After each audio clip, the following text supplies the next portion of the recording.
Okay, magandang umaga po sa inyo lahat ng mga nanonood at nakikinig po sa ating pong video ito.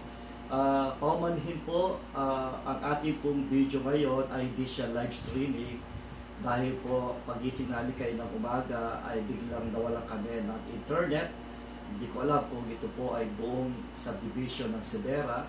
Pero ganun pa man po, ito'y aking i-record at maya-maya kapag meron na po kami internet ay aking pong i-upload sa YouTube at saka sa Facebook. By the way, ang aking pong mga ginagawang live streaming or video, hindi lamang ito sa Facebook naka-upload, kundi ito po ay naka-upload din sa ating pong YouTube. Kaya po kung gusto nyo po manood ng YouTube, i-type lang ninyo, i-search lang ninyo ang aking pangalan, nakalagay po Reverend Dr. Alexander S. Carrion. I-click niyo yun at makita nyo yung marami kong video na naka-upload sa YouTube. Kasi po kaya ako nilagay na sa YouTube, napansin ko ang ating po mga live streaming, mga videos nilagay natin sa Facebook ay bigla po nawawala. After 2 weeks or 3 weeks nawawala na siya. Pero po sa YouTube hindi nawawala, ay lifetime na nandoon sa YouTube. Kaya po inilagay ko na sa YouTube. Sana, problema, hindi ako marunong mag-monetize kung paano siya kikita. Pero hindi yun ang aking purpose. Ang purpose ko ay ipalaganap ang salita ng Diyos. Hanggang ngayon ay wala pa po akong hawak na church. Wala pa rin ako pinagpapastoran. And I'm still praying na ang Diyos po ay magbubukas ng mga pintuan, marahil ito'y tahanan, na magbubukas ng tahanan para magkaroon ng Bible study and eventually ito'y magiging isang church. O kaya naman, kung meron po mga churches na naghahaptan ng pastor at kailangan nilang pastor, nandito lang po ako, ay pwede ninyo akong kontakin, i-PM sa aking messenger at ako po ay pupunta sa inyo pong lugar. Anyway, maraming salamat po sa inyo pong matyagang pakikinig at panonood ng ating video. Hopefully, I pray na kayo po lahat ay tatapusin ang ating pong video sapagkat maganda po ang mensahe na binibigay ng Diyos sa atin. At ang mensahe ito ay hindi lamang po para sa inyo, para din sa akin. Kaya po wala pong personalan dito. Ito po ay mga salita ng Diyos na ating pinapahayag. Amen. So, gayon po ay araw ng linggo, araw ng Panginoon, ating pong purihin ng Diyos. So, magitan po ng awit, sabayan po ninyo ako at kasama ko ang aking misis na ayaw niya tumayo dito. Gusto niya nasa likod lang doon at kasama yung aking dalawang special child, si Jello at si Jaire. At aawit tayo at magpupuri tayo sa ating Diyos. Awitin po natin, ikaw ang tunay na Diyos. Amen. Hallelujah. Dabihin natin ang presensya ng Diyos, kasama natin siya, purihin natin ang ating Diyos. Amen. Hallelujah. Glory to God.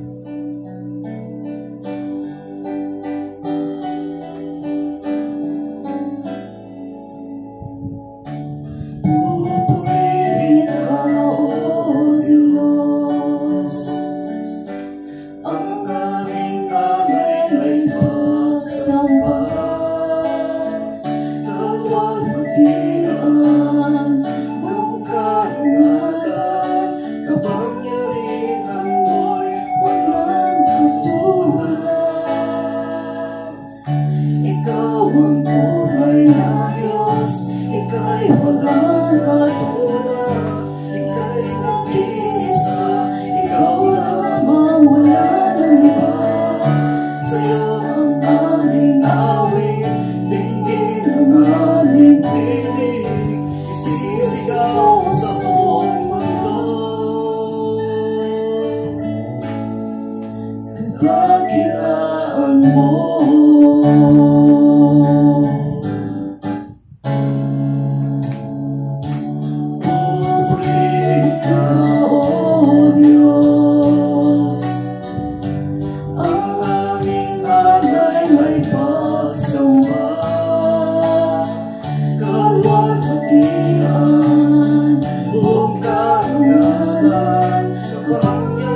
worship you, Lord. We bless your holy name.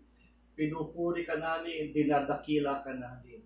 Ikaw ang tunay na Diyos. At Diyos na lumikha ng langit at ng lupa. Ikaw ang Diyos na lumikha sa amin. Salamat sa kalayaan, salamat sa pribileyo binibigay mo sa amin na pwede ka namin sambahin saan man dako. Pwede ka namin sambahin sa aming kanya-kanyang tahanan. Pwede ka namin sambahin sa iba't ibang church. Pwede ka namin sambahin sa Espiritu at katotohanan.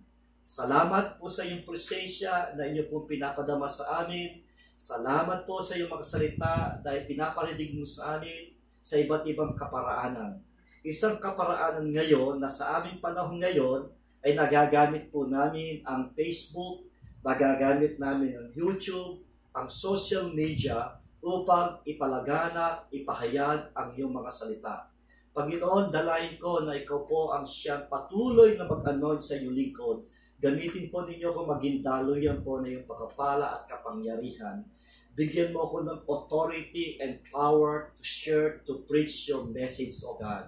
Dalayan ko sa lahat ng mga nakikinig at nanonood ay iyong pong buksan ang kanilang puso at isipan na kanilang maunawan at maintindihan ang mensahe mo, Panginoon.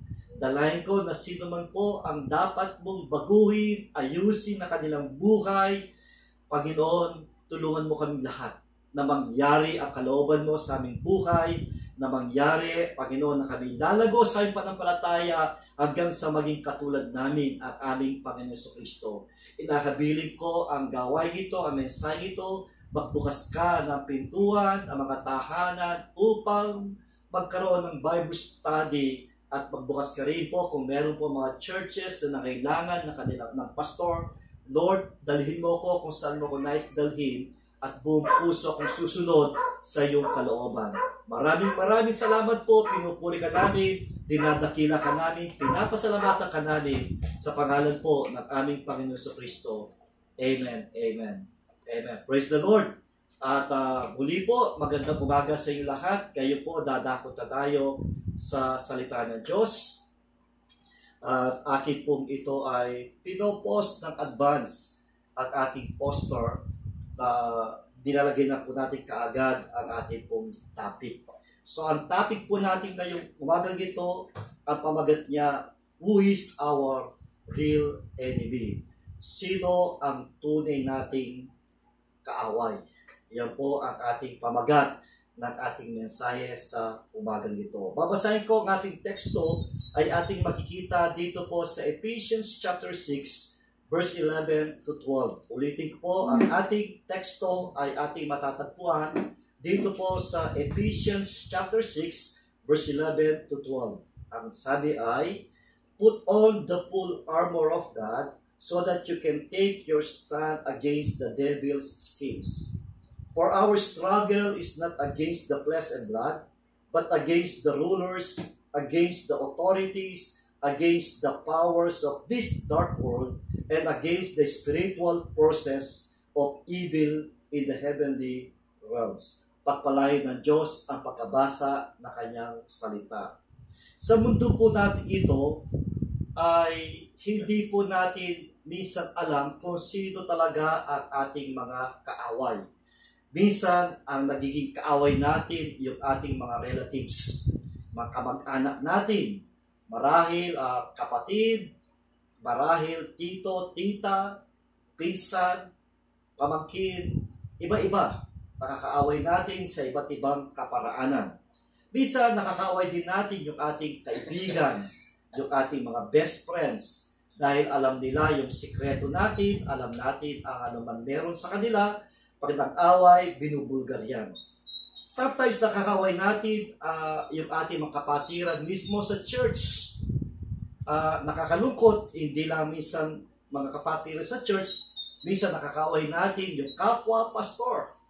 At ang problema minsan, leaders ng mga church inaaway yung pastor, at ang masakit pa, pinagkakaisahan yung ng mga leaders sa kanilang pastor kung paano nilang tanggalin ang kanilang pastor. Dahil ang kanilang pastor ay kinokorek sila, tinutuwid sila, kapag meron sila nagagawang hindi tama, magagalit yung mga leaders. nag-uusap ng patalikod, pinagpaplanuhan kung paano tanggalin ang kanilang pastor. At kapag sila nagtagumpay, natanggal nila yung pastor, tuwan-tuwa sila.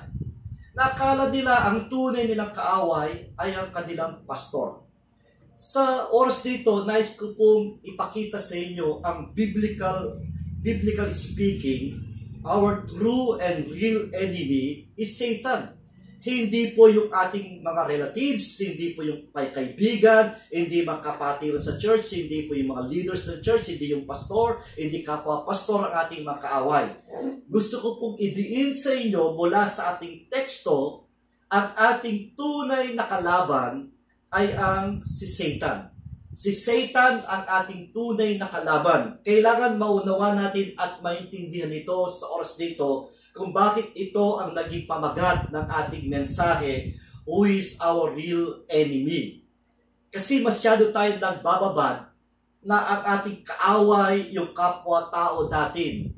Minsan hindi natin alam na tayo pala nagagamit na ni Satan upang pag-away-awayin tayo. Kaya sa oras nito, nais ko po na kayo po mga nakikinig, inyong buksan ang inyong puso at isipan upang maunawaan ninyo ang salita ng Diyos. Kung paano niya tayo i-guide sa ating pamumuhay, sa ating pakikisama, bilang Kristiyano, bilang manampalataya, kung paano natin galangin yung mga lingkod ng Diyos, kanyang inilagay, iniluklok, kapag ikaw ay tinutuwid, kinokorek kanya, huwag ka magagalit sa kanya, huwag ka magtatinig ng galit sa kanya, huwag mong ipunin yung lahat ng kinorek sa iyo, at ito'y puputok sa iyong puso, at gagawa ka ng hakbang na hindi maganda. So today, we will discover our enemy in this message. Titignan po natin kung sino talaga ang ating kalaban. Because we are in a spiritual warfare every day. Araw-araw tayo po nakipagdigma, nakipaglaban sa ating kaaway, sa ating tunay na kaaway. Ito'y walang iba kundi si Satan. Ito yung ating kaaway. So, ngayong oras nito ay kailangan nating tignan kung anong klaseng kaaway, kung anong klaseng kalaban si Satan. Para makita natin yung kanyang mga strategies, yung mga plano niya, yung mga ginagawa niya, kailangan makita natin kung sino siya at paano natin siya lalabanan sa umagang ito at kung paano natin gagawin na hindi tayo kakampi sa kanya kailanman at hindi tayo pagagamit sa kanya kailanman sa magitan ng mensahe ito. Unang ating makikita, our enemy is powerful but not all powerful. Pag sinabi natin not all powerful, not omnipotent. Kasi isa lang po yung omnipotent ang ating Diyos. Ang sabi ng ating teksto, put on the full armor of God so that you can take your stand against the devil's schemes. For our struggle is not against flesh and blood, but against the rulers, against the authorities, against the powers of this dark world, and against the spiritual forces of evil in the heavenly realms. So first, we learn that our enemy is powerful, but not all powerful. So makita natin dito, ang kalaban natin ay si Satan. Si Satan, hindi siya ordinaryong tao na tulad natin. He is an angel. Originally, siya ay si Lucifer. Isa siyang anghel na bumagsak dito sa lupa. So these terms describe different ranks and categories of evil spiritual beings. Ito yung category, ito yung different ranks ni Satan.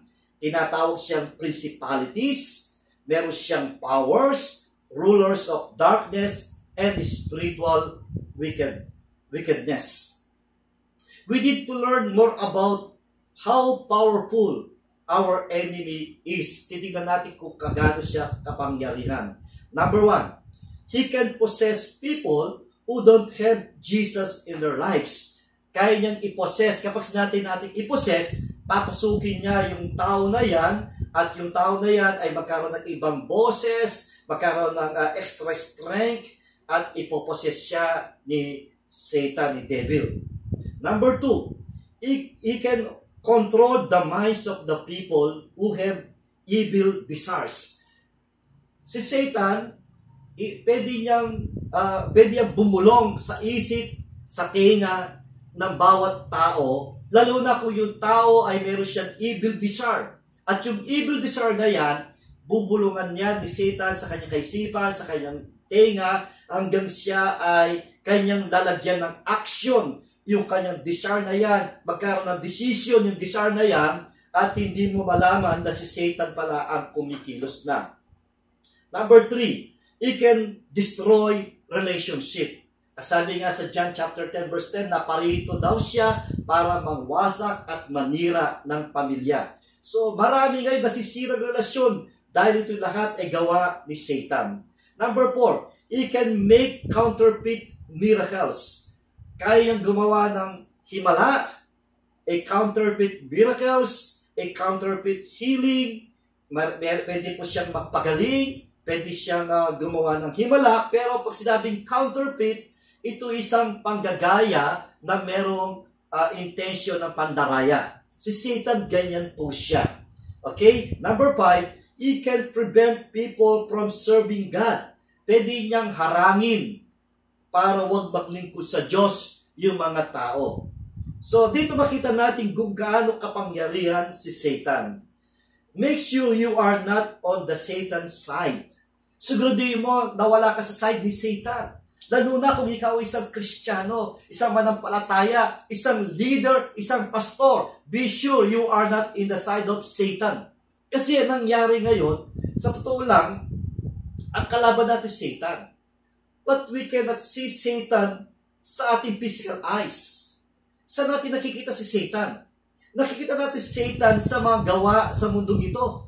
Yung mga taong gumagawa ng masama, yun ay si Satan. He controlled people. He used people.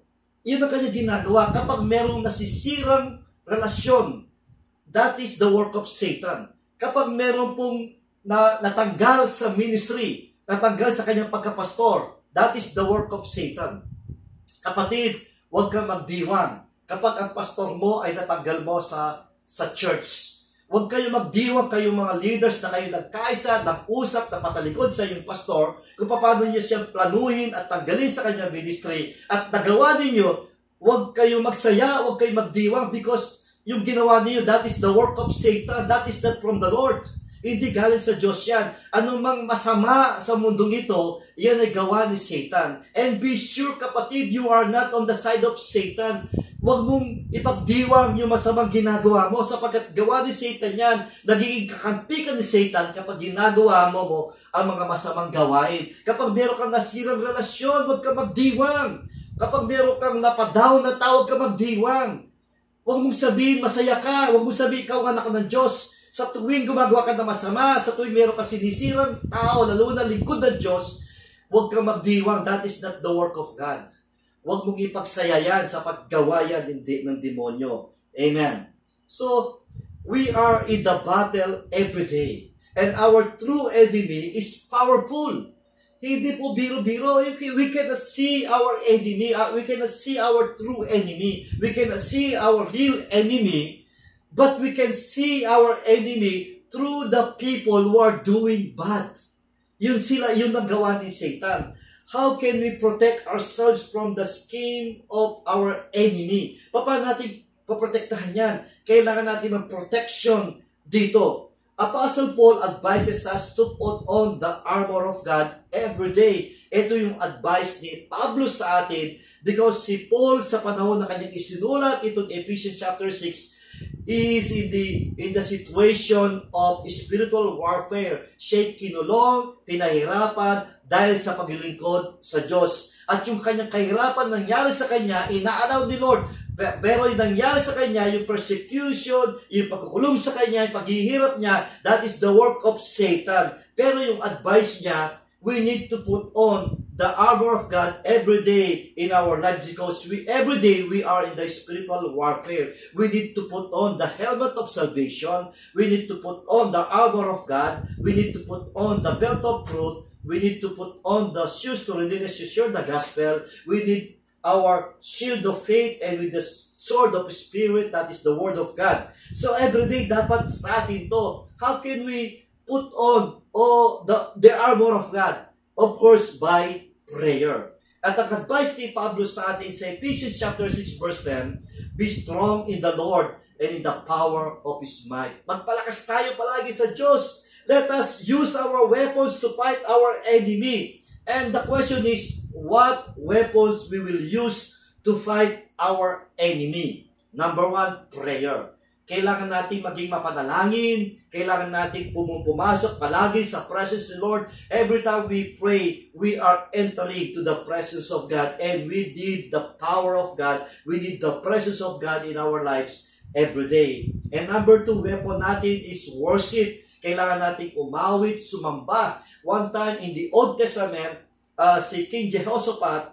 he used worship to defeat all his enemies. Inilagay niya sa vanguard, sa harapan, yung kanyang mga worshipers, tumugtog, umawit, yung mga kanyang kalaban, sila nagpatayan hanggang sila naubos. So there is power in worship. We can use worship as a weapon to fight our enemy. And number 3, the Word of God. This is also our weapon. Pero magiging powerful ang Word of God when we share the Word of God. Dapat nasa atin, dapat pinamumuhay natin. The more na sinishare natin the Word of God, the more na pinag-aaral natin the Word of God, binibeditate natin the Word of God, pinamumuhay natin siya, nagkakaroon tayo ng power to defeat our enemy. Amen. And number 4, our weapon is in the name of Jesus. There is power in the name of Jesus. Kapag meron kang gusto rebuke them in the name of Jesus. Kapag merong evil spirit, you can rebuke it in the name of Jesus because there is power in the name of Jesus. Pero caution, warning, when you use the name of Jesus, be sure Jesus is in your heart. Kagaya po nangyari sa Acts chapter 19, yung mga anak ni Sceva, ginaya nila si Pablo sapagkat si Pablo nagpapalayas siya ng masamang espiritu sa pangalan ni Jesus, at yung mga anak ni Sceva ay ginaya siya at nagpalayas din sila ng masamang espiritu ginagamit ng pangalan ni Jesus. Pero nangyari, yung mga evil spirit na mga tao na puspos ng evil spirit, sila ay sinunggaban, pinagkakalmot sila. Why? Because they don't have authority to use the name of Jesus. Magiging powerful ang paggamit natin sa the name of Jesus as our weapon if Jesus is in our heart. Be sure, Jesus in your heart. And number 5, holy living. When we live a righteous people, righteous man, nagkaroon tayo ng power. Sapagkat ito ang ating pananggalang laban sa ating kaaway. And number 6, the blood of Jesus. Every day pa tayo pabalot through our prayer. Lord, cover us with your blood. Para hindi tayo magalaw, maangkin ng kalaban, hindi tayo makontrol ng kalaban. We need the blood of Jesus. And of course, we need the power of the Holy Spirit. Siya po ay kailangan tayong puspos, kailangan natin kapangyarihan ng Holy Spirit every day sa ating buhay. Kailangan tayong mapuspos as our weapon. Ito pong Holy Spirit, siya magbibigay sa atin ng kapangyarihan. Amen. So, ito po yung ating mga weapon. Kung si Satan ay powerful siya, mas powerful ng higit at higit ang ating Panginoon Jesucristo. At ito mga sandatang binibigay sa atin ng Panginoon Jesucristo, mas powerful ito kaysa kay Satan. Kaya natin siyang talunin everyday, kaya natin siyang iwaksi sa ating buhay. Do not give opportunity Satan in our lives. Kailangan natin i-rebuke palagi siya. We can use this weapon, prayer, worship, Word of God, in the name of Jesus, holy living, blood of Jesus, and the power of the Holy Spirit. Kapag ginagamit mo ito, then you will have a more power than Satan. And we can defeat our real enemy, our true enemy, sa magitan ng mga weapon na ito na binibigay sa atin ng ating Panginoong Jesucristo. Number 2, our enemy, our real enemy. Our enemy is wicked. Ang ating pong kalaban ay masama.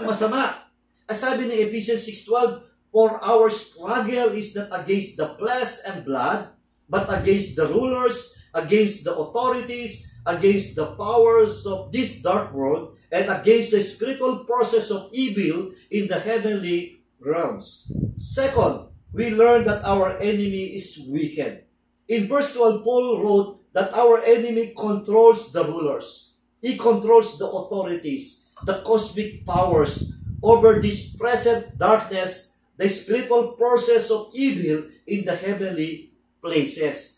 Sa mundo nito ay nandyan kalat-kalat si Satan, kalat-kalat si Devil para kontrolin lahat ng yan. What do the names of Satan mean? The word devil means slanderer in Greek, while the word Satan means adversary or opposer. A famous example of the devil being a slanderer and accuser appears in the book of Job, where Satan comes before the Lord to slander Job. Elwords in Scripture is referred to as Lucifer, which means son of the morning or son of light. Tingnan po ninyo si Satan. Isa siyang slanderer. Kapag merong tao, sinisira ang pagkatao mo, that is slanderer. Kapag ito ginagamit ang social media para sila, that is libelous. So, huwag po nating ayan na gamitin tayo ni Satan. Lalo na kung sisirahin mo ang lingkod ng Diyos. Ginagamit siya ng mightily para sa kapurihan ng Diyos. God gave him anointing. God gave him wisdom and knowledge. God gave him authority. But then, kayong mga leaders, kayong mga pastor, tatanggalin nyo sa kanyang ministry at tapos sisirahin nyo siya at pagbibintangan nyo siya is slanderer. You are doing that. Kailangan huwag tayo paggamit kay Satan. Huwag po natin pakontrol ang buhay natin sa kanya. Gaya nangyari kay Job. Alam nyo, si Satan is a slander accuser. Pumunta siya sa presence ni Lord. Ang sabi ni Lord, pinagmamalaki niya si Job. Nakita mo ba, lingkod ko si Job, napakabuting tao, napakabait niyan, wala siyang ginagawa masama. Pero sabi ni Satan, kaya mabait siya kasi pinagpapala mo siya eh. Kaya yung mabait siya, kasi lahat na kailangan na binibigay mo eh. So diyan inalaw ni Lord na subukin si Job. At tinanggal ni Satan lahat na bari-arian niya. Tinanggal yung kanyang mga anak, pinatay yung mga anak niya.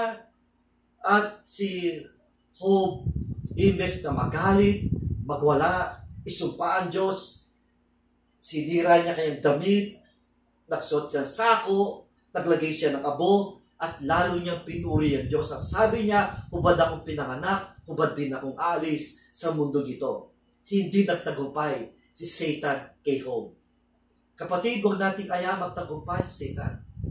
Kahit na tayo'y nasira, kagaya po ako, kahit na ako'y nasira, natanggal ng ministry, hindi ako papayag na ibagsak ako ni Satan. Hindi ako papayag na titigil ako sa paglingkod kay Lord. I'm still doing my best to serve the Lord. And I thank God for this opportunity using the social media to share the word of God, to warning those Christians, to warning those pastors who are doing bad things, who are in the side of Satan. I am warning you, God warning you about what you are doing. Dati ang araw, ang Diyos magbibigay ng vindication, ang Diyos ay gagawa ng parusa sa mga tao nagpapagamit kay Satan.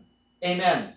So, huwag nating ayaan manalo si Satan sa buhay natin. At huwag namang ayaan ninyo paggamit kay Satan ang buhay ninyo. Amen po ba? So, how wicked Satan is. Gaano ba kasama si Satan? Number 1, Satan is the father of lies. Ang sabi ng John 8:44, he is a liar and the father of it. Satan's deception is his primary weapon. It twists the truth to lead people away from God. Tingnan nyo si Satan, sinungaling siya. Yung katotohanan binabaliktad niya. At yung iba naman, ang masakit, ang mahirap, yung iba napakadali nilang maniwala sa kasinungalingan. Ako lagi ko sinasabi, ang katotohanan ay nasa both side. Huwag ka makinig sa isang side lang. Pakinggan mo yung both side and then you need to balance it. And you need to evaluate it from the Word of God kung alin ba ang totoo. Pero si Satan, sinungaling siya. Kagaya nung ginawa niya sa Garden of Eden. Tinwist niya yung katotohanan. Sinabi ng Diyos kay Adan at Eva, huwag niyong kakainin ng bunga ito, pag kinain ito kayo mamatay. Ang sabi ni Satan kay Eva, pag kinain nyo, hindi kayo mamatay, maging parang Diyos kayo. Tinwist niya yung katotohanan. Sa panahon ngayon, marami nagtitwist ng katotohanan. Sometimes they use the Word of God to twist the truth. They have a wrong interpretation, they have a wrong application. Yung tinuturo ko sa inductive Bible study, sa Bible school, 3 punto lang ginagamit dun. You have a good observation. When you have a good observation from the Word of God, then you will have a good interpretation. When you have a good interpretation, then you will have a good application. Kaya yung iba po, mali yung kanilang observation, mali yung interpretation, mali yung application, at ibig sabihin yung katotohanan ng salita ng Diyos, natutwist nila, nagiging kasinungalingan, yung salita ng Diyos na kanilang ginagamit, naging mali yung application. Si Satan din, ginagamit niya yung Word of God. Remember, in Matthew chapter 4, verse 4, ginamit niya yung Word of God para itwist yung katotohanan kay Jesus Christ. Pero hindi siya nagwagi kasi mas makapangyarihan si Jesus Christ kaysa kay Satan. So wag po nating ayan na makinig tayo sa kasinungalingan. And remember this, wag kang magsinungaling. Wag kang lagi magsinungaling. Kapag ikaw nagsisinungaling palagi, ang naging ama mo, hindi ang Diyos. Ang naging ama mo, si Satan. Papayag ba kayo na maging ama niyo si Satan? Kapag ikaw ay nagsisinungaling, naging ama mo si Satan. Number 2, kung gaano kasama si Satan. Satan is a murderer from the beginning. Ang sabi ng John 8:44, he was a murderer from the beginning. Through sin, Satan brought death into the world. Nagkaroon tayo ng spiritual death, nagkaroon tayo ng physical death. Dahil kay Satan, nagamit niya si Adan. Dahil kay Adan, pumasok ang kasalanan sa mundo ito, yung ating natawag nating natural sin, at nagkaroon ng spiritual death, nagkaroon ng physical death, at nagkaroon po ng kaparusahan sa mga bagay na ito. Ganun kasama si Satan. He is a murderer. Kapag ikaw ay mamatay tao, you are on the side of Satan. Amen. And number 3, gaano kasama si Satan? Satan is a devourer. Siya po'y naninira. Siya po'y naninira. Sabi ng 1 Peter 5:8, your adversary, the devil, walks about like a roaring lion, seeking from he may devour.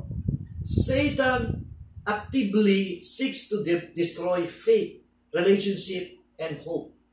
Yan ang ginagawa niya. Para siyang leon na umatungal, naghahanap siya na kayo masisila, para sirain yung panampalataya ng tao, para sirain yung relasyon ng tao, para sirain yung pag-asa ng tao. Yan ay ganun kasama si Satan. Number 4, Satan is the accuser of the brethren. Sabi na Revelation chapter 12 verse 10, the accuser of the brethren who accuse them before our God day and night. He seeks to condemn and discourage believers by reminding them of their past sin. Minsan niya ang ginagawa niya. Yung bang tayo mismo, hindi natin mapatawad minsan ng ating sarili. Sa mga nagawa nating kasalanan, pinapaalala niya, you are not worthy, you are not be effective to serve God because your past sin. Kapatid, kung meron ka man nakaraan na kasalanan na gawa noon, but you repent and ask forgiveness from the Lord, then God will forgive you because of God's grace, because of His mercy, because of His love. He forgive you. Then, yung lahat ng kasalanan mo nakalipas, nakaraan, God will erase that. God will forget all of that. And then you have the authority now to serve God, to share the Word of God. Lahat tayo nagaling dyan. Even me. Galing ako dyan. Meron akong past na nakagawang kasalanan, mali, but God forgave me. And then now, God using me to share His Word, to serve God. Amen. Amen. Number 5, kung gaano kasama si Satan. Satan masquerades as an angel of light. Kaya niyang magkunwari na isang anghel ng kaliwanagan. Ang sabi ng 2 Corinthians chapter 11 verse 14, Satan himself transformed himself into an angel of light. He often disguising evil as something attractive, religious, or harmless. Ginagawa ng Satan ay nagkukunwari siya na attractive. Ibig sabihin, Pwede niyang gamitin yung babae to attract you. Pwede gamitin lalaki to attract you. Even a religion na gagawa ng mga fake miracle to attract you, to get you, para masila ka niya. O gawin niyang ikaw isang religyoso para matrack ka sa mga bagay na yan. Hindi ka niya papakit sasaktan, but later on, you will see you are in the side of Satan. Akala mo tama ang ginagawa mo, pero mali. Akala mo mali, pero tama. Ganun po siya mag-control si Satan ng mind mo. Akala nyo tama na kayong mga leaders ng church, mag-ipon-ipon, mag-usapan ng pastor ninyo, paano nyo planuhin, alisin sa church. Akala nyo tama yun, pero hindi tama yung galing kay Satan yan. Remember one time, si Miriam at Aaron, pinag-usapan nila si Moses. At anong ginawa ng Diyos? Pinalo niya si Miriam, nagkaroon ng ketong. Pero ganun pa man, si Moses, pinatawad sila at pinanalangin para sila'y gumaling. Kapatid, huwag niyong isipin yung mga ginagawa niyo tama. Isipin niyo kapag mali, masama, paninira, hindi galing sa Diyos yan. Mag-isip-isip ka, bago ka gumawa ng action, bago gumawa ng mga bagay na yan, isipin mo, is this the will of God? Bago mo tanggalin sa ministry ang isang pastor, is it the will of God? You need to pray first before you make a decision to remove a servant of God from his ministry. That is not from the Lord. Amen. So Satan's wickedness is rooted in his hatred of God and humanity. Kapag nagkaroon ka ng hatred sa iyong kapwa, that is the work of Satan. Kapag nagkaroon ng hatred sa Diyos, that is the work of Satan. Kaya kapatid, don't do that. Tao tayo, we are all not perfect. Pwede tayo magpatawaran, pwede tayo magmahalan, pwede natin pag-usapan lahat ng bagay. Hindi yung tirahin mo patalikod, gagawang desisyon para tagalin mo sa ministry ang isang lingkod na Diyos. Think about it. Pray first before you make a decision, before you ruin, before you destroy the life of a servant of God. Remember that. He uses lies, temptation, accusations, and distraction of opposing God's plan. Every people, every man, God has a plan. Sa bawat tao, Diyos ay may plano. At ang bawat plan ng Diyos sa bawat tayo, puro maganda. Do not make your own plan on how to destroy that person. Kapatid, think about that. Huwag kang umayon sa kasamaan ni Satan. Satan is a wicked. Masamang-masama siya. And do not allow Satan to rule your life, to control your life sa kanyang kasamaan. That is not good. Even you are thinking you are serving God, you are worshiping God, but hindi mo alam, meron kang sinira, meron kang tinirang pastor, you are not pleasing God. You need to repent. You need to ask forgiveness. Huwag kang maging ma-pride. Don't be a narcissist. Repent, brothers. Repent in the name of Jesus. Amen. Our enemy is crafty. Ang sabi ni Ephesians chapter 6 verse 11, put on the full armor of God so that you can take your stand against devil's schemes. And third, we learn that our enemy is crafty. Sa Tagalog, manlilinglang. Manlilinglang ang ating kaaway. Our enemy is crafty in the timing of his attack. Manlilinglang siya sa mga atake ni Satan. Ano mga strategy niya sa kanyang pag-attack? Kasi sabi ng ating teksto, sabi niya, so that you take your stand against the devil's scheme. Marami siyang mga schemes, maraming strategies si Satan how to attack every person, every Christian, every pastor. Kung in-attack niya yung kapwa Kristiyano, double attack ang ginagawa niya sa mga pastor. First, our enemy attacks when the Christian is newly converted. Kapag merong bagong convert na Kristiyano, of course, baby pa yan. Wala pa masyadong malalim na alam tungkol sa Diyos. Wala pa malalim na alam sa salita ng Diyos. And then that is the time Satan attacking those Christians. Ako marami na akong experience na mga bagong convert, tapos napabaptize ng water. After they baptize in water, nawala sa church. Bumalik sa masama. Na-tempt sila ni Satan. Nahatak sila ni Satan. Yun ang atake ni Satan sa mga bagong convert.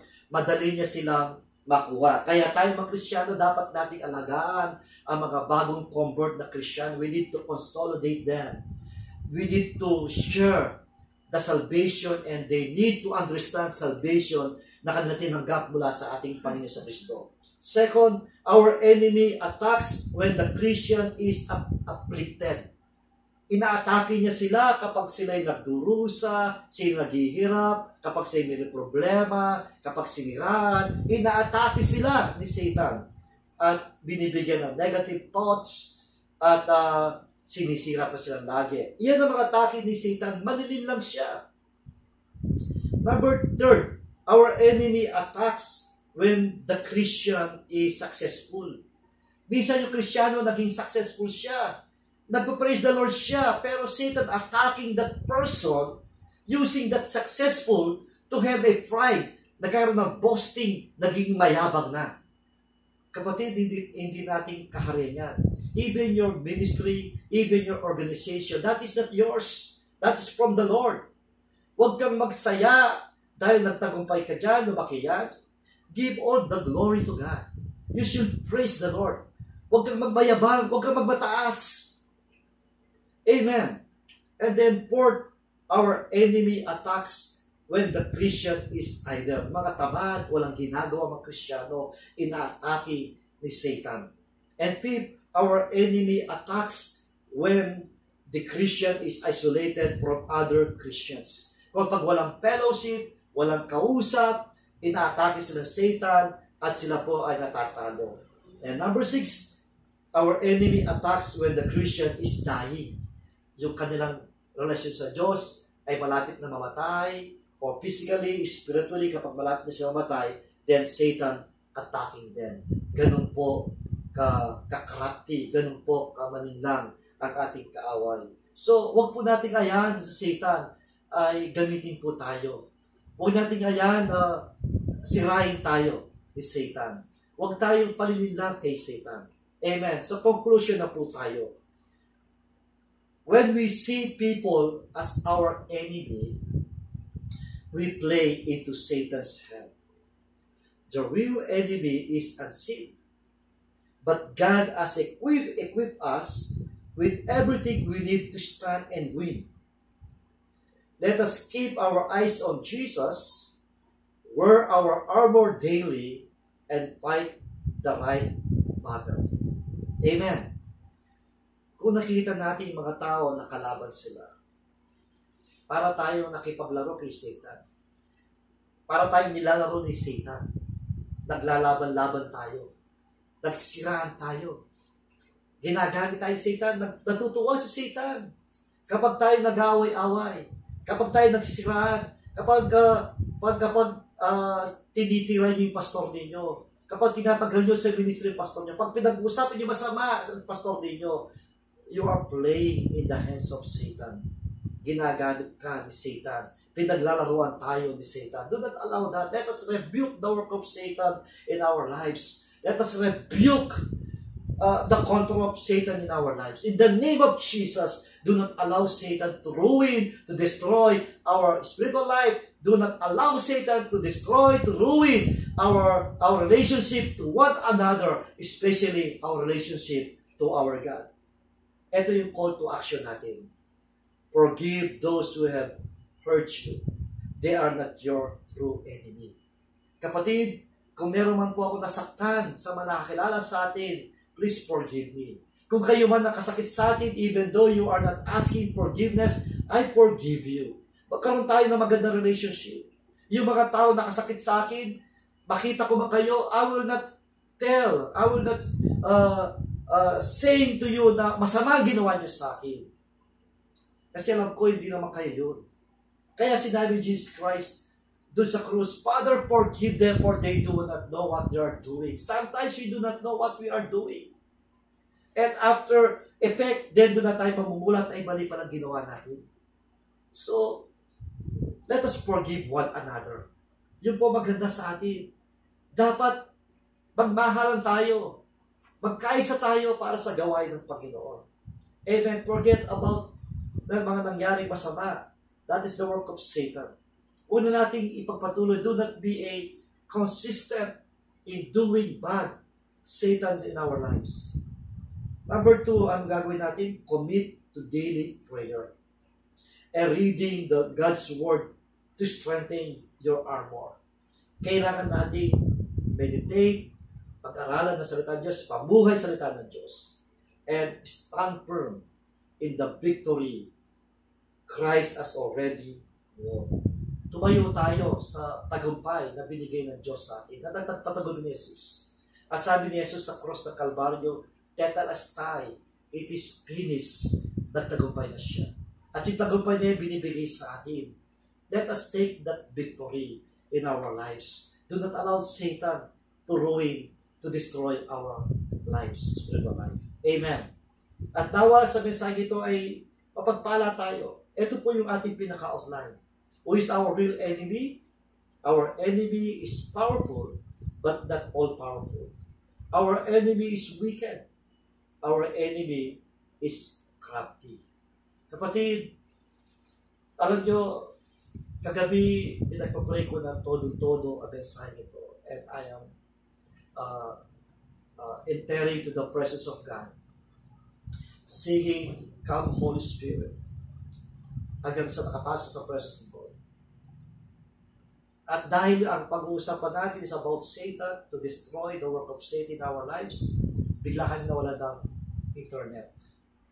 Kaya hindi po live streaming ang ating pong best ngayon.